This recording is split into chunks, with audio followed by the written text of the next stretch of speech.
Hey, what's up mga kauling? Panibagong araw, panibagong video na naman tayo. At ngayon mga kauling, ito na. Magsisimula na tayong maglagay ng lukay sa gilid ng ating uling.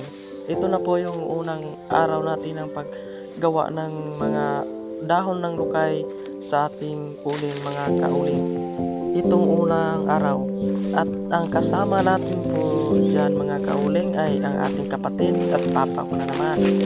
At ito na po yung unang araw natin ng paggawa ng para malagyan na natin ng lukay yung ating uling mga kauling. At ito na naikot-ikutan ko na. Ito lang naman yung laging ginagawa.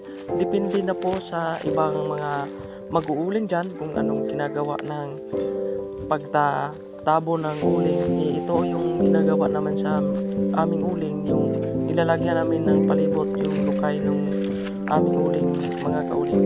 At ang ito lang ang pwedeng magawa natin at ito yung unang araw na paggawa natin at patapos na po ang ating pagtabo ng ating uling. Yung iba kasing paggawa ng ibang uling mga kauling ay yung noon gumawa kami ng uling na ganyan, nilalagay namin, inaano pa namin yan, pinapalapad pa. Ngayon ito na, iba na yung ginagawa namin nila at pagkasapos yan, lagyan na po namin ng yan mga uling, mga bato, saka namin lalagyan ng mga lupa. At una muna yung gagawin natin ay yung lagyan natin lupa. At shout out muna pala sa ating mga kapatid.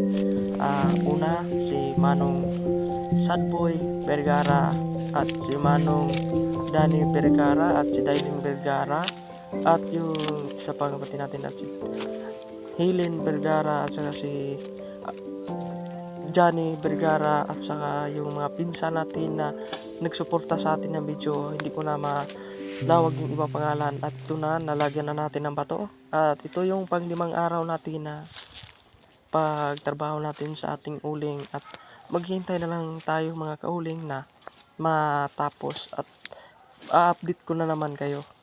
Ngayong araw, 3 kami ng aking kapatid at saka yung papa ko.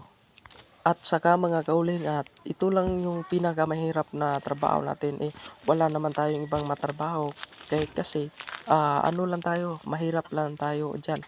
At kahit na yung kamay natin matatamaan ng bato ay okay lang. Ang importante hindi tayo gumagawa ng masama. Ang importante sa atin, naggawa tayo ng trabaho na tama, at kahit pagod tayo, basta nakikita natin yung ginagawa natin